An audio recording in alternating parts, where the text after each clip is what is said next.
Marta Lynch getting ready for a weekend road trip, Nebraska and Iowa, longest Big Ten road trip of the season. New experience for you Friday at Nebraska. Team hasn't been there since I think 2004, so new field for everybody, almost kind of like a non-conference game, even though you guys saw Nebraska last year, but not a game that you played in. Just any general thoughts about the weekend? I think having come off an overtime loss to Michigan State is that this is going to be an important weekend as a rebound weekend, especially we need to get some wins in the Big Ten, and I think we just, have to get back at it.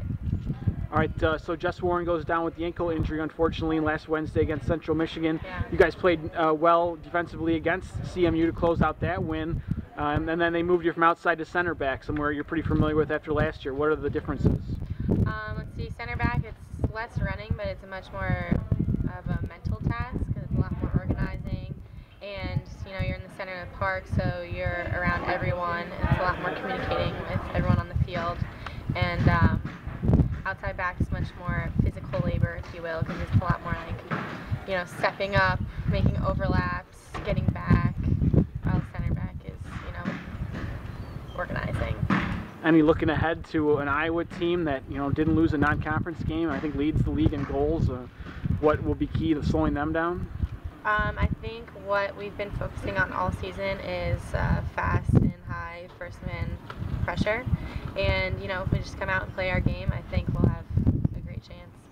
Thanks for the time. Sure. It's a massive weekend for us coming off the loss, the overtime loss against Michigan State. So we head out with one game in mind. This is a Nebraska game on Friday, setting ourselves up. Hopefully we'll be able to pin them back a bit and score goals, which is something we've been able to do fairly consistently in all but one match this year. And I think if we can do so, we give ourselves to a great chance of getting a result.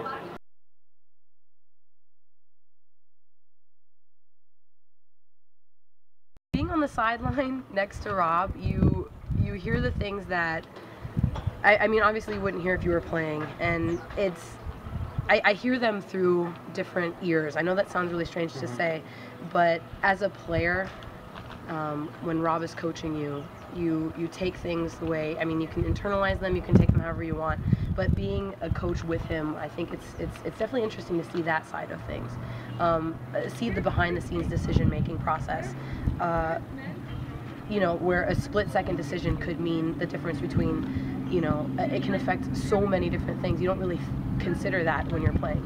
You just kind of go with whatever happens, but to actually see the decision-making process is definitely neat. He's always tried to be very calm in his approach. He's always tried to be very, level-headed. Whether we're losing, whether we're up, he doesn't want to, approach, especially like halftime speeches or whatever it is. He doesn't want to run in and, scare everyone or freak out or just, panic.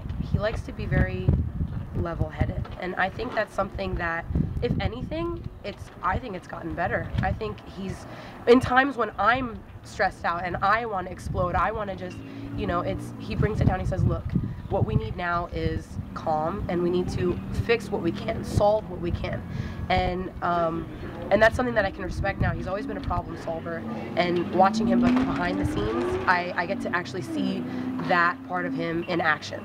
He likes to problem solve. Instead of panicking and stressing about something that you can't change, well, what can you affect? What can you make a difference on? So